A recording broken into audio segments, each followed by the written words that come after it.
Mis saludos muy especiales y mis agradecimientos. Empecemos saludando un poco en el orden de las intervenciones. Entonces, un saludo muy especial a Omar Arango y a Luis Eduardo Peláez. Mil gracias por su respaldo, lo valoro muchísimo. Sé que ustedes son líderes de importancia, cada uno pues en la esfera de su vida. A Frank David Bedoya decirle que cuente con que vamos a hacer el libro de Rodrigo, cuente con eso, Frank David, ¿sí?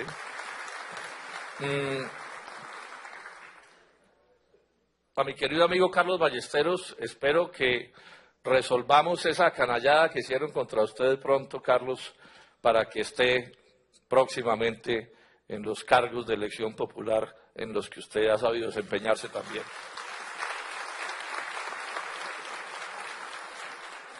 De Luz María Múnera, lo que hay que decir, pues, es breve, pero creo que es sustancioso, ¿no? En poco más de 6 meses se ha ganado ya un espacio en la política de Medellín, que no es fácil, aquí en este recinto.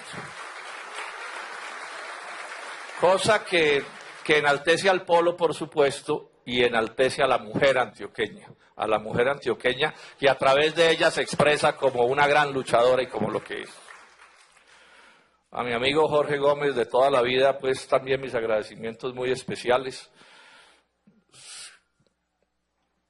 quien ha desarrollado también una tarea realmente impresionante en este departamento donde la política no es nada fácil y han dejado también una huella muy profunda en este departamento y en la asamblea departamental. A Víctor Correa, me agrada mucho que estemos compartiendo esta batalla con ustedes, Víctor, y me agrada además ver que en su juventud nos está dejando claro ya desde hace rato que está empezando una carrera que estoy seguro va a ser larga y fructífera en beneficio de la nación colombiana, luego que esta lucha que estamos iniciando contribuya positivamente con el desarrollo de esa respetable carrera que ha venido organizando. Hoy es un día dignísimo de celebrar, o estos días. Pues, en parte porque estamos haciendo este evento que agradezco muchísimo, porque este puede ser el inicio de cosas supremamente grandes en la vida del país. Yo coincido con esa visión de las cosas. Podemos estarnos acercando a momentos de esos que parecían imposibles. Va a depender mucho de lo que hagamos, pero esa es una situación que tenemos en perspectiva. Pero además celebremos también que concluyeron las negociaciones de paz en La Habana después de casi 4 años de esfuerzos. Y esa sin duda es una gran noticia. Es una gran noticia para el país, pero también es una gran noticia para el polo, porque recordemos que cuando nos constituimos como partido, en nuestro ideario de unidad, en nuestro programa, sobre la tragedia de la violencia que martiriza este país desde hace tanto tiempo, dijimos 2 cosas que en este momento se están confirmando como ciertas y como correctas. La primera, dijimos no al uso de la violencia como manera de tramitar las diferencias entre los colombianos, y esa es la posición que se está abriendo paso en este país luego de muchos años de debates y de tragedias. Y la segunda dijimos, y por eso fuimos vilipendiados y atacados, dijimos aquí hay que buscar una solución negociada de ese conflicto armado. Y los mismos que en esos días nos vilipendiaron, o por lo menos una parte de ellos, terminaron asumiendo el punto de vista, y la vida demostró que esa propuesta sí era posible a pesar de las grandes dificultades. Luego, insisto en que estamos en unos días que significan un triunfo para Colombia y particularmente para el polo democrático alternativo. Se nos viene ahora el desafío del plebiscito. Es un desafío, tenemos un mes larguito para hacer esa campaña. Y me llamaba muy cordial, compañeros y compañeras, es que libremos esa lucha con un gran entusiasmo, con una gran dedicación. Es muy, pero muy importante que gane el sí en esa votación. Y que ojalá gane largo, con una diferencia bien larga, para que quede, digamos, fuera de toda duda que ese es el deseo de la nación colombiana. ¿Por qué soy tan enfático en señalar que estoy convencido de que esto es un acierto? No porque ese proceso no tenga en sí mismo muchas cosas que a uno pueden no gustarle o no compartir o criticar.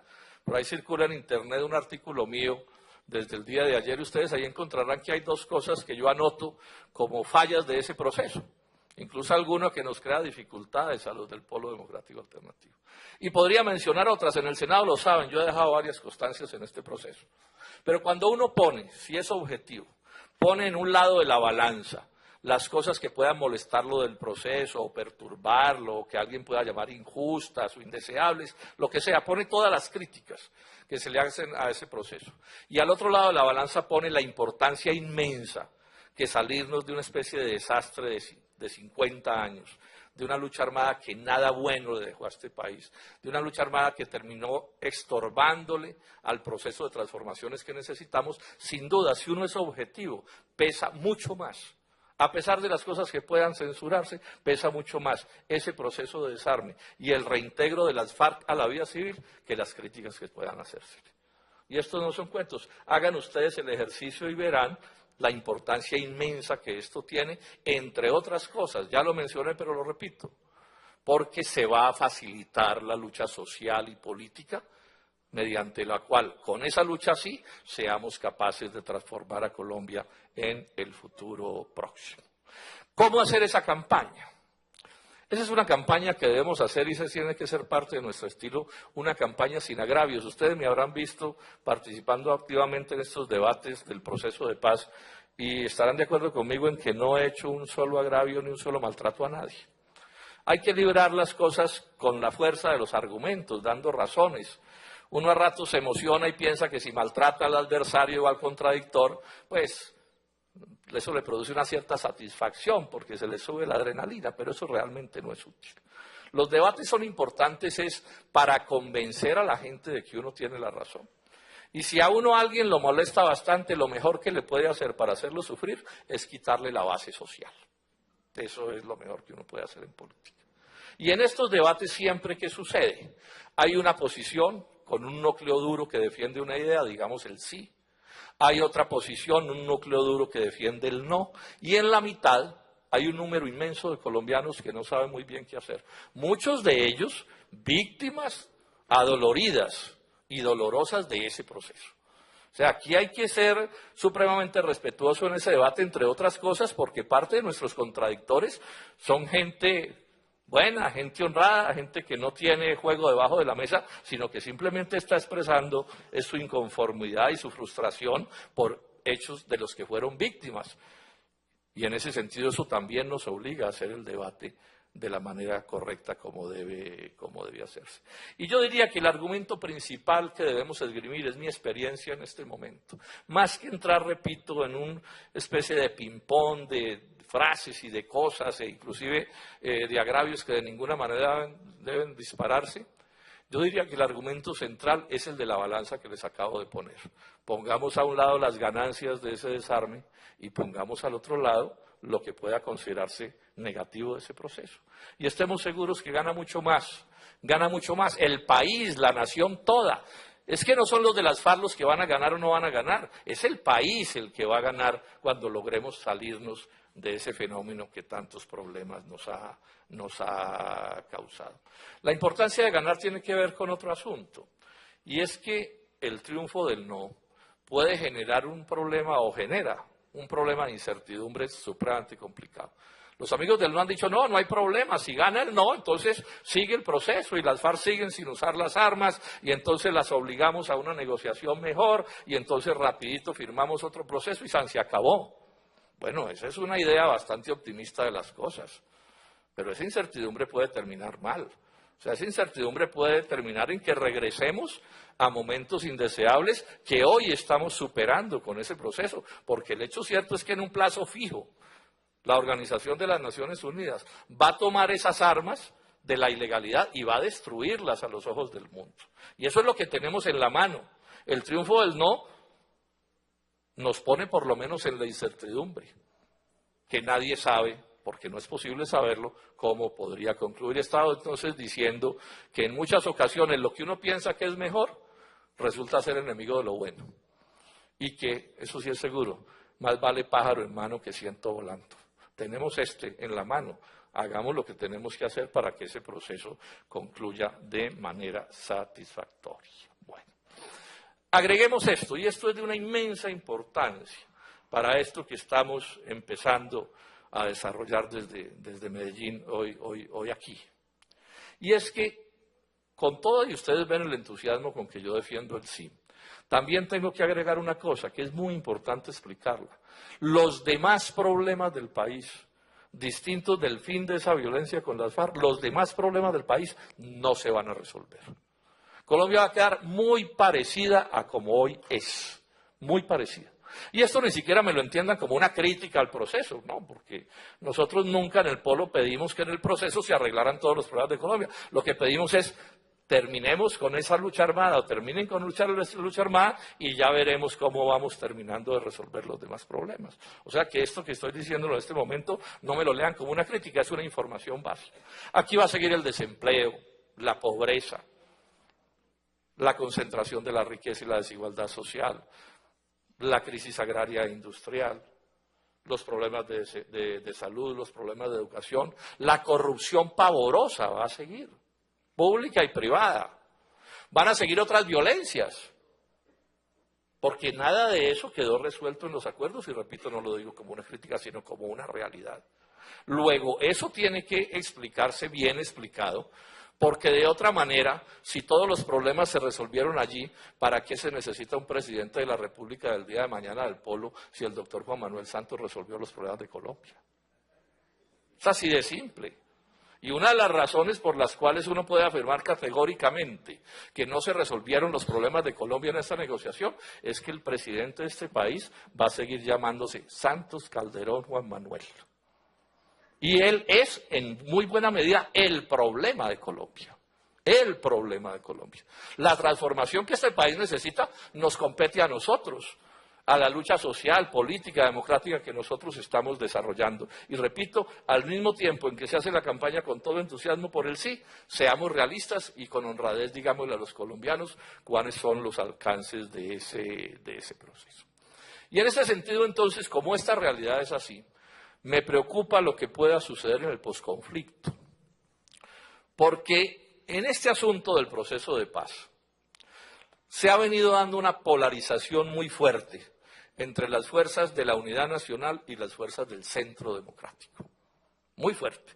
Y ya está más o menos claro que eso no va a concluir, cualquiera sea el resultado del plebiscito, sea sí o sea no, todo está cantado para que esa confrontación entre ellos va a seguir desarrollándose con gran fuerza. Y si esa polarización sigue y nosotros no somos activos y logramos hacer lo que tenemos que hacer, aquí en el 2018 lo que va a suceder es que Colombia se va a partir en dos, en torno a los candidatos del santismo y a los candidatos del uribismo, y vamos a quedar por fuera nosotros de la lucha política, y Colombia quedaría por fuera de la transformación del país, porque todos sabemos que exceptuando el tema del proceso de paz, los puntos de vista de la unidad nacional y del centro democrático son los mismos. Son los mismos. O sea, allí hay una falsa alternativa. Son los mismos en la medida en que representan los mismos intereses. Intereses que son contrarios al progreso del país, a los intereses de la ciudadanía, del pueblo raso, de las clases medias, de los empresarios no monopolistas que nosotros estamos haciendo esfuerzos por representar. Esto es clave que lo entendamos, porque de lo que se trata en el 2018 no es de poner a uno u otro en la presidencia de la República, es de llevar a la jefatura del Estado un programa, unas ideas que sean capaces de empezar a sacar a este país de la desgracia en la que lo han sumido los malos gobiernos de todos los tipos. Y que coinciden ellos en casi todo es bien evidente. Ahora que están representados esos dos sectores en el Congreso de la República, ¿qué podemos ver? Ley de Sidres, que es la ley de tierras más retardataria de la historia de Colombia, que despoja al campesinado de derechos de décadas sobre los baldíos del Estado colombiano. Las votaron juntos, los unos y los otros. Han venido votando unas leyes que es casi inconcebible que esas leyes estén pasando, pero están pasando porque Santos, que es astuto, y Uribe, que es astuto, han logrado que estas otras cosas no se debatan. Pero se han aprobado dos leyes y viene la tercera, y ya lo advirtieron desde la cúpula del Estado para que 5.000 tropas colombianas, 5.000 soldados colombianos se vayan a servir de carne de cañón al exterior, a las guerras colonialistas internacionales de Estados Unidos y de las potencias europeas. Y en eso también coincidieron. Acuérdense que lo que pasó en el gobierno anterior cuando intentaron poner unas bases militares de Estados Unidos en Colombia, la oposición inmensa que se levantó, bueno, esto si se quiere es peor, que nuestros campesinos vestidos de militares se vayan a hacer matar en guerras extranjeras. Y bueno, y eso está caminando, la noticia ya salió en la televisión y sin embargo nadie dice al respecto. El tema de los TLCs, ahí han estado como hermanitos, votándolos de manera conjunta, el TLC con Corea que destruye la industria, la Alianza del Pacífico que es tan negativa que hasta la SAC, la Sociedad de Agricultores de Colombia, se opuso a ella. Una reforma a la justicia, doctor Carlos Ballesteros, que apuntaba a nombrarle un supergerente a los jueces para someterlos a la férula de la Casa de Nariño, o sea, nada menos que el rompimiento del principio elemental de la separación de los poderes. O sea, la entronización de la dictadura en términos prácticos, aun cuando en la Constitución se pueda decir otras cosas. Y en todo eso han coincidido. Y si entonces las elecciones del 2018 se vuelven una competencia entre ellos, ¿en qué va a consistir la competencia? ¿En qué va a consistir la competencia? Si al final están representando los mismos intereses y están haciendo las mismas cosas indebidas. O sea, si hay un riesgo hoy gravísimo en Colombia, y esto los que tenemos más años lo sabemos bien y los otros pueden averiguarlo, es que nos regresen al bipartidismo, como en los tiempos del liberalismo y el conservatismo, pero solo que ahora presentado y reencauchado de otra manera. ¿Cómo eran los tiempos del bipartidismo? Usted nacía en Colombia y antes de que le pusieran el nombre, le dijeran de qué partido de fútbol debía ser hincha, le decían de qué partido tenía que ser. Y tenía que ser o liberal o conservador. Y estaba prácticamente imposible pensar de manera diferente. Y si usted era de pronto de otro sector político, digamos de la izquierda, al final lo obligaban a escoger en una alternativa liberal o en una alternativa conservadora. Ese es el riesgo inmenso que se le está viniendo a este país encima. Ese es el riesgo inmenso en el que estamos nosotros y en el que están nuestros hijos.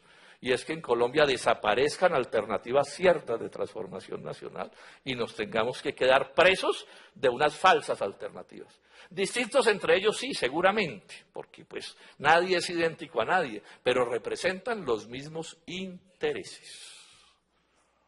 Los mismos intereses. Yo lo ilustraba en otros días con una figura que puede ilustrarle lo que les quiero decir.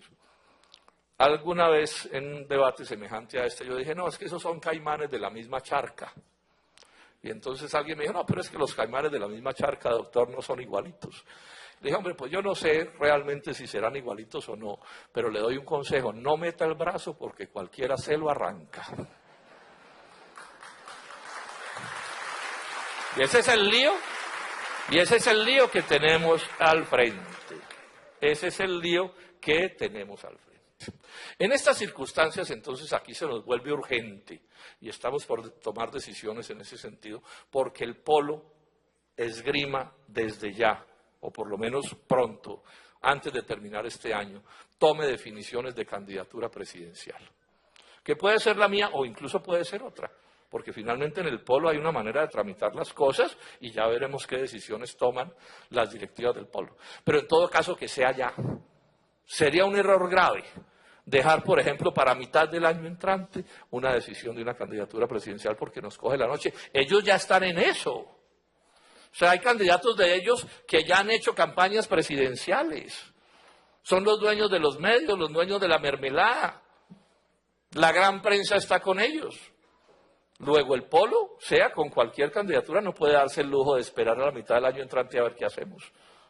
Entonces estamos planteando la urgencia de que antes de que termine este año se tomen decisiones en ese sentido para poder hacer una campaña larga, dura, que le permita a cualquiera que sea el candidato ir casi que a cada pueblo de Colombia a llevar la buena nueva de que este país sí tiene arreglo. Y si tiene arreglo es porque lo vamos a arreglar entre todos dentro de esa candidatura que les estoy planteando.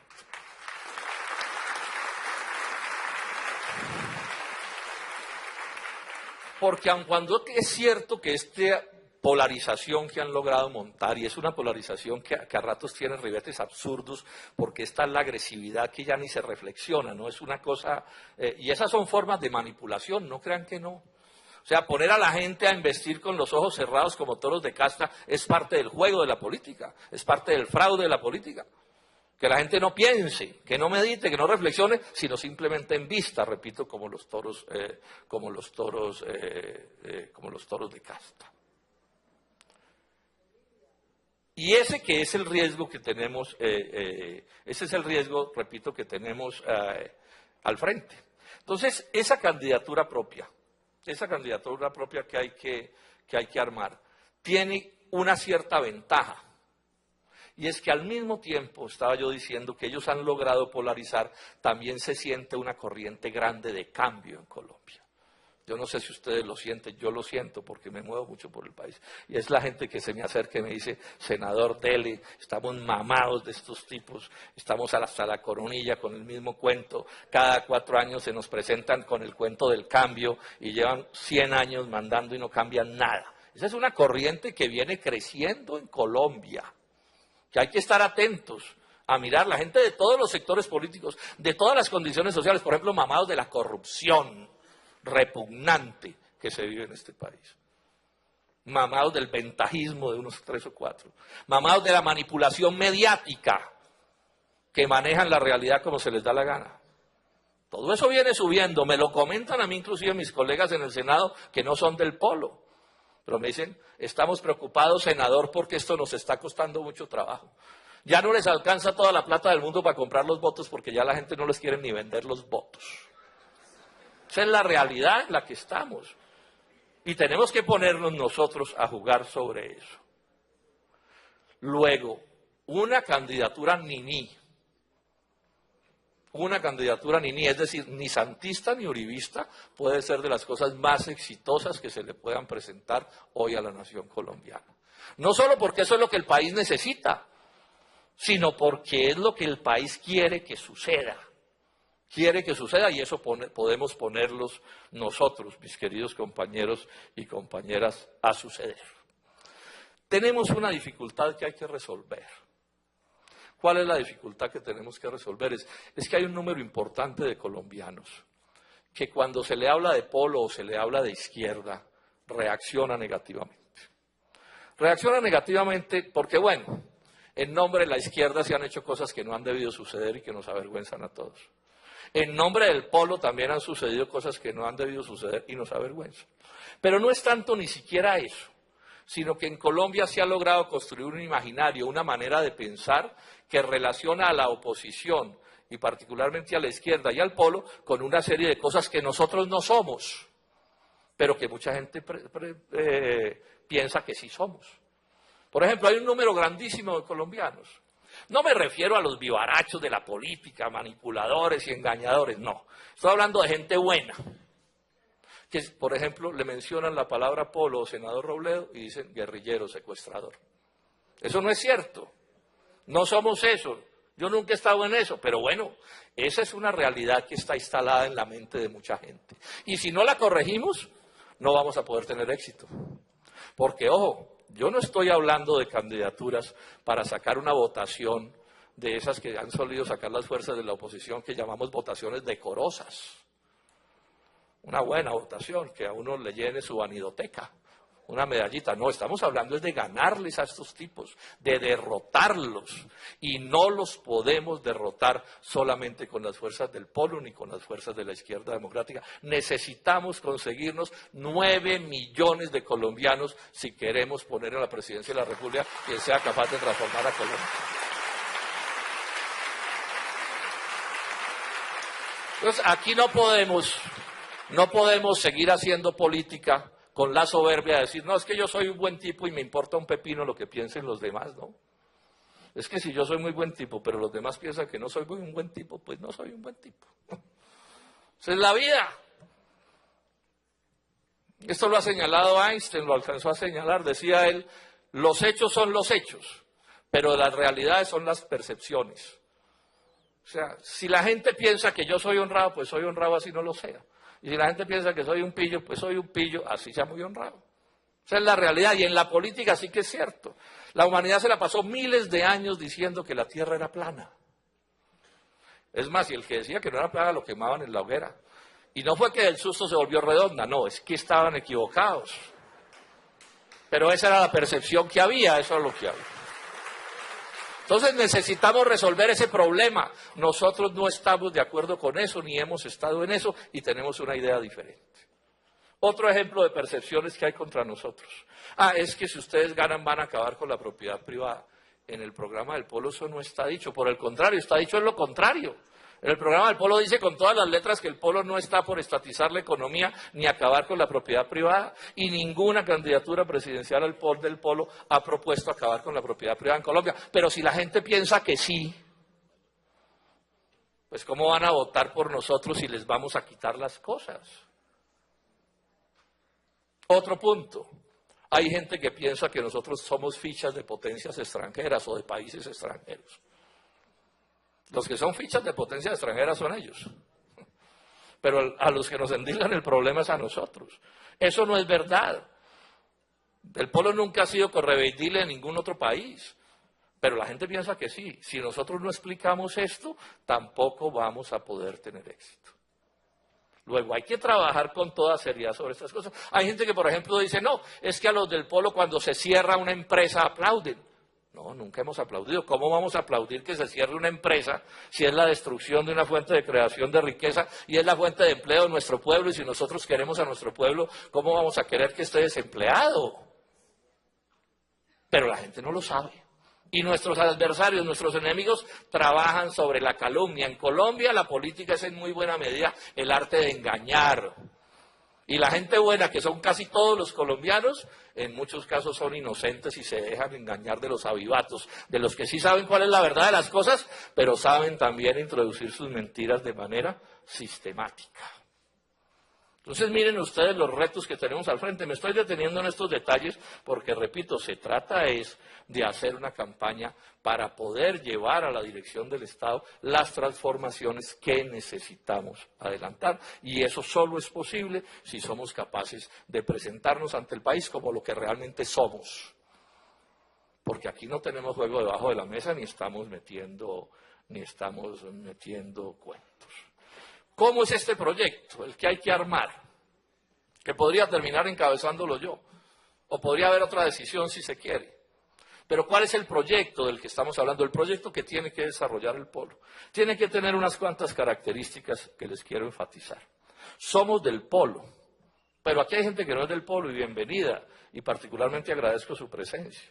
Pero ojo, el Polo, a diferencia de casi todos esos otros partidos, o de las fuerzas tradicionales, nosotros no somos un combo, nosotros no somos una pandilla, nosotros somos un partido creado con la idea correcta y cierta y honrada de lograr transformaciones para Colombia. Que alguien en el Polo haga cosas que no son, es porque se sale de la política del Polo. Pero el Polo que creamos con Carlos Gaviria apunta a representar lo mejor de esta nación. No somos un combo.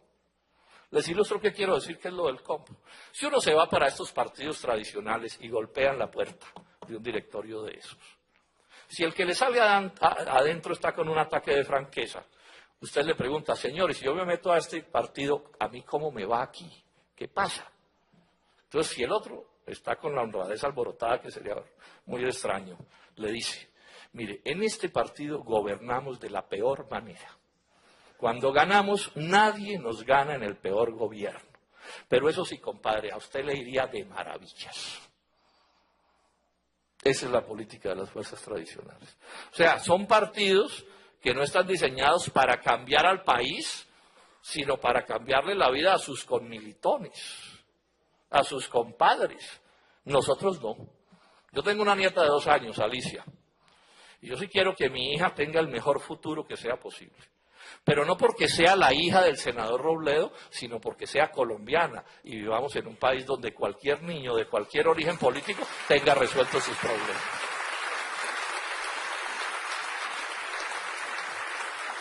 Y entonces, si esto es así, esta es otra percepción que tiene que lograr el Polo que se entienda. No somos un combo.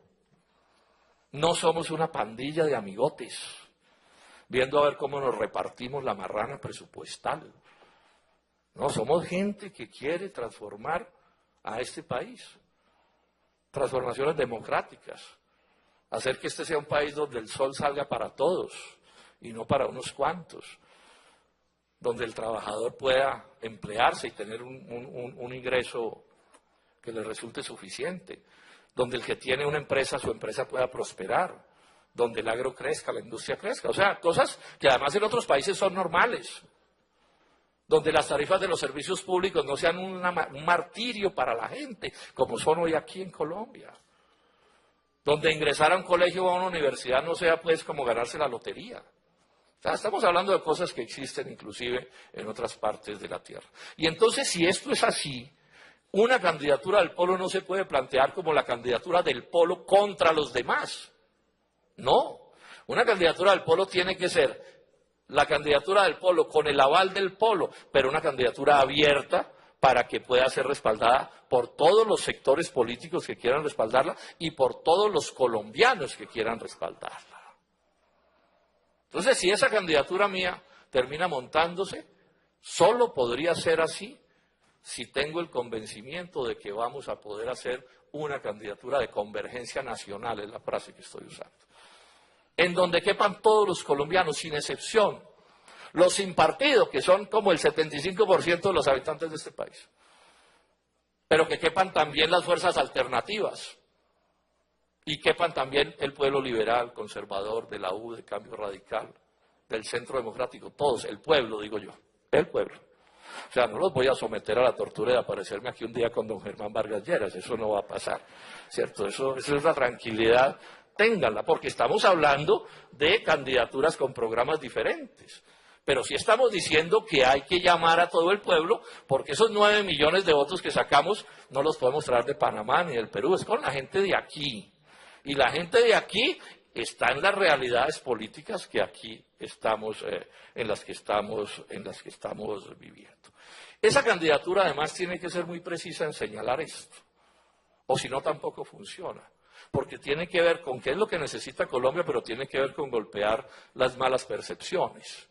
Debe ser, por supuesto, un programa, el de esa candidatura, tiene que ser un programa que se preocupe por la suerte de los más débiles, por la suerte de los más pobres, del campesino, del indígena, del obrero. Tiene que ser eso. O sea, este país no puede seguir siendo esta especie de infierno que nos han montado, en el cual nos dicen que el progreso de Colombia empieza por hacer más pobres a los pobres. O sea, Colombia no puede seguir siendo uno de los países más desiguales de la tierra. No, aquí hay que montar un país donde las gentes sencillas también puedan ver que el Estado gobierna para ellos y que sus vidas prosperan. Pero no es solo para ellos.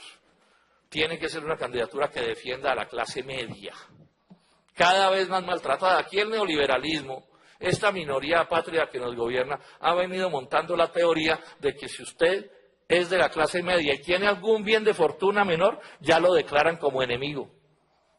Y esas son las reformas tributarias que nos están haciendo y con la que viene Santos. Ya sabemos que la reforma que trae Santos, apenas pase el plebiscito, es para dejarle una carga tributaria descomunal a los pobres de Colombia y a las clases medias. La defensa de la clase media es para mí un asunto fundamental del desarrollo y del progreso de Colombia. Podrán estar las grandes empresas y los grandulones, pero ¿y qué pasa con los que no son grandulones? O sea, entonces aquí para poner un ejemplo, los taxistas que trabajan en la ley honradamente los van a aplastar los señores de Uber porque es una transnacional norteamericana controlada por unos banqueros. Y a los camioneros de Colombia los van a arruinar como han intentado y que si no lo han logrado es por sus luchas, simplemente porque son pequeños y medianos. Y a los campesinos hay que despojarlos de la tierra y a los pequeños y medianos industriales, propietarios rurales, porque el cuento es que si su hacienda no tiene 50.000 hectáreas, entonces usted es un estorbo para Colombia. ¿Y los hipermercados van a borrar del mapa a cada tendero? O sea, aquí no se puede ser tendero en Colombia. O sea, si usted no es monopolio transnacional, no tiene cabida en este país. No, eso no puede ser así.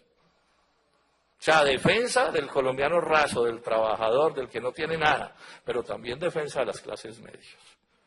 y defensa del empresariado. Es que si no vamos a acabar con la propiedad privada, pues surge una pregunta que es obvia: ¿qué hacemos con los empresarios?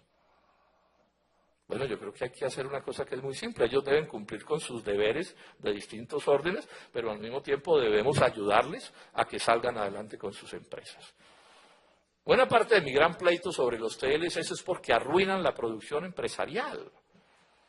Y claro, hay gente desenfocada, inclusive hay gente que se dice de izquierda que dice: no, ¿cómo así que el senador Robledo defiende a los empresarios? Y digo, pues claro que sí. Es que cuando se quiebra un empresario, ¿quiénes son los que más sufren? Los trabajadores que trabajan con el empresario.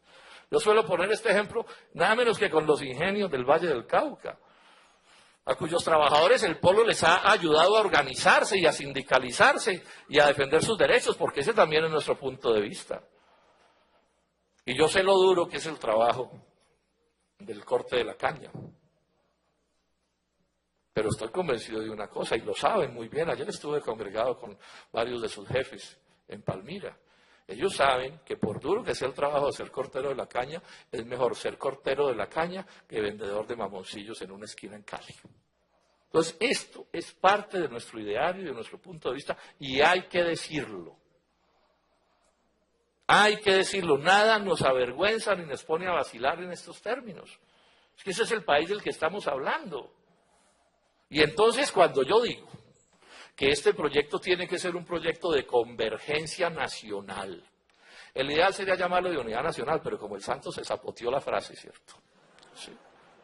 Entonces no hemos podido inventarnos otra, Jorge, que convergencia nacional. Vamos a ver si nos inventamos otra, pero lo que queremos decir es que es unir a este país, a todos los que construyen nación, a los que no son agentes de las potencias extranjeras, a los que no tienen como negocio hacerle daño a este país, unirnos todos, a pesar de que tengamos diferencias en muchos temas y podamos tener roces y dificultades, unirnos todos en torno a un propósito programático definido que contenga las necesidades de progreso de la nación colombiana.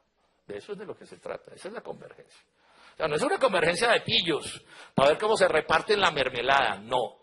Es una convergencia para ver cómo tomamos medidas que nos permitan desarrollar a Colombia. Esto no es un invento del senador Robledo, además. Esto es lo que han hecho todos los países del mundo que han logrado salir adelante, los que van más adelante en su progreso. Si ustedes estudian la historia de esos países, en todos, en algún momento, llegó a la dirección del Estado una propuesta de eso, de unidad nacional, de convergencia nacional. Entonces usted gana así, gana así, y montar un país de ganadores. Cada uno, digamos, en la situación distinta que esté en la sociedad colombiana. Y el programa entonces, ¿cuál es el programa entonces? Pues coherente con lo que venimos diciendo. Esto es una especie de escalera de coherencias. Primera idea, hay que defender el trabajo. Cuando digo el trabajo, digo la vida de los trabajadores, sus empleos, sus salarios, sus pensiones, su salud, su educación. Todo lo que tenga que ver con la vida de la gente. O sea, repito, ya lo mencioné, pero lo repito, aquí no podemos seguirles tolerando a esta minoría que nos malgobierna el cuento de que Colombia sale adelante si hace más pobres a los pobres. Es inaudito. A montar una reforma tributaria para bajarle los impuestos a don Carlos Slim, el dueño de Claro, que es uno de los tipos más ricos del mundo. Su patrimonio supera los 60.000 millones de dólares y a ese le van a bajar los impuestos, y a Pedro Pueblo, a Juan Rodríguez, le van a gravar el pan y la leche y la carne y todo. Puede que lo logren, pero la peleota que les vamos a montar va a ser tremenda, porque ese tipo de cosas no las aceptamos.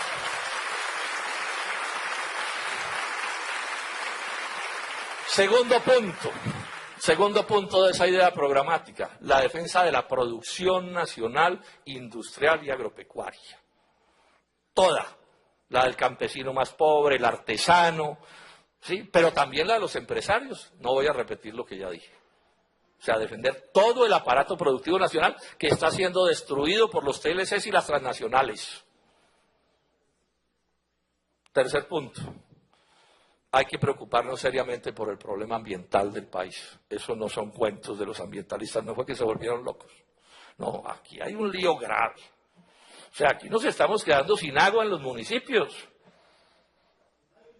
sin aire. O sea, hay que ver qué vamos a hacer. Luego, programáticamente, habrá que plantear unas cosas claras en la defensa de eso que es nada menos que la vida de la gente, de la naturaleza a la que estamos vinculados todos.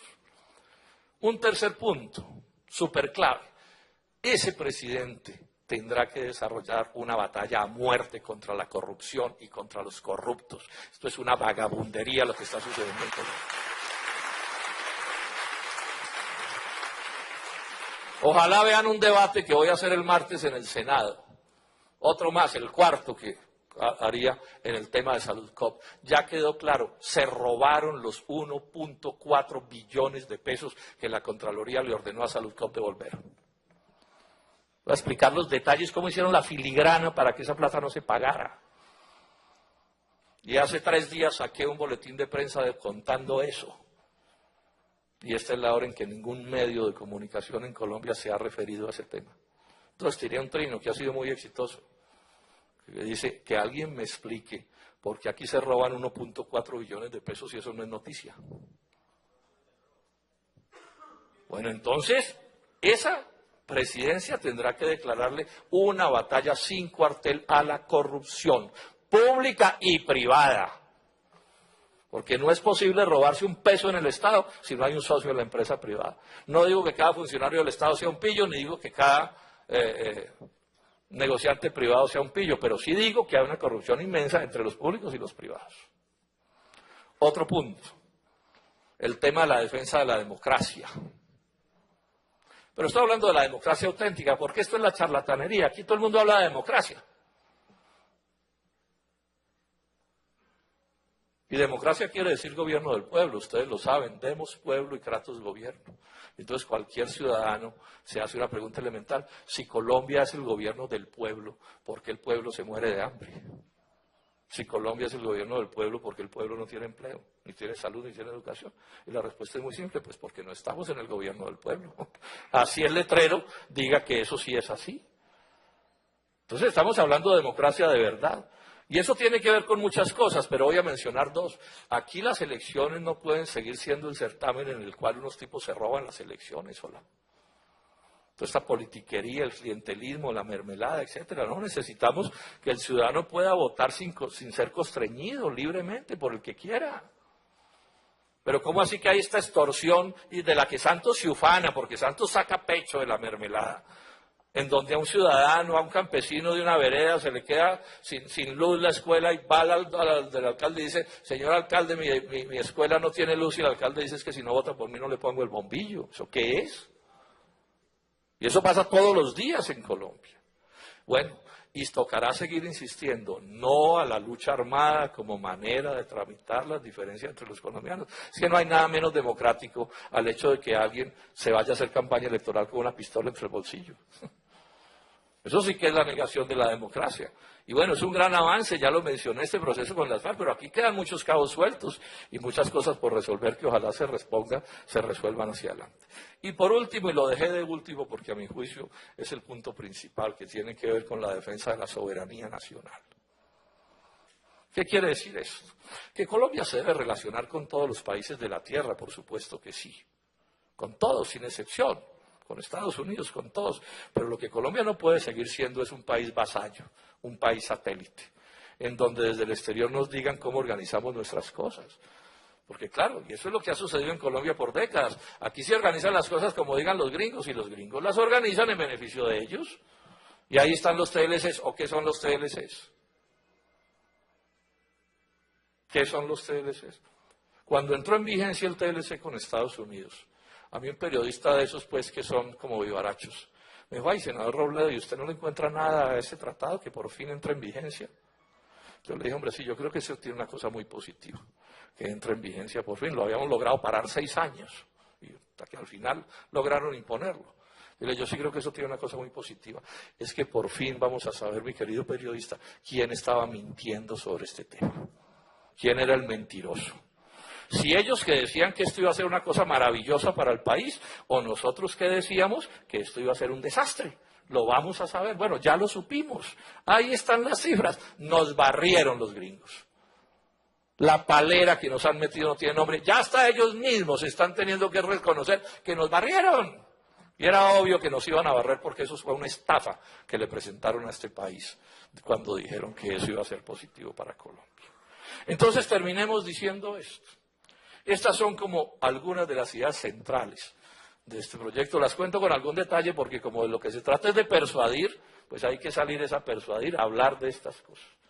Yo espero que en unos próximos días pronto se tomen decisiones en este sentido, que empiecen a generar dentro del polo un proceso y espero que antes del final del año estén tomadas decisiones definitivas en las que puede suceder que el nombre mío esté allí y que el nombre mío sea una candidatura presidencial. Y eso hay que empezar a contarlo porque esa es una realidad.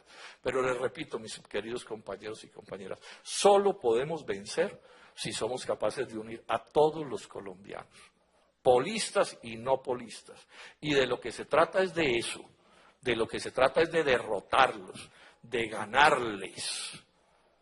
Ya está claro que otra cosa no sirve. Termino diciendo una frase que yo suelo repetir. A estos personajes, a los Juan Manueles, que es una palabreja que me inventé para meterlos a todos en el mismo saco ahorrándome un poco de tiempo, a esos personajes no hay que persuadirlos, no hay que explicarles, no hay que reeducarlos, no hay que convencerlos. A esos personajes lo que hay que hacer es derrotarlos con la lucha política y social. Muchas gracias.